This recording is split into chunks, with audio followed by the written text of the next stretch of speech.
hindi nakakaipon, pero alam mo ba na marami pala tayong ginagastos na maliliit na halaga na kapag ito ay naipon natin, malaking halaga din pala. Halimbawa, tayo ay bumibili ng milk tea, syempre mainit sa Pilipinas. Na tumataya tayo sa loto, nagde-dessert, meron tayong bisyo, kagaya ng paninigarilyo, and then syempre pag may mga shopping talaga or mga sale, talagang active din tayo. Alam mo ba na kahit 500 pesos per month lang ang natipid mo, meron kang projected fund na 2.9 million after 35 years. Sa 500 pesos pa lang yan. Paano pa kung 1,000 pesos per month, after 35 years, meron kang 5.8 million.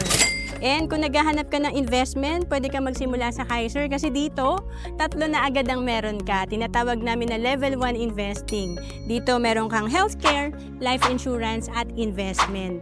And 7 years to pay lang ito. For as low as 2,647, pwede ka na magsimula sa Kaiser. To know more about Kaiser, message mo lang ako sa FB, Roan Celis Capistrano.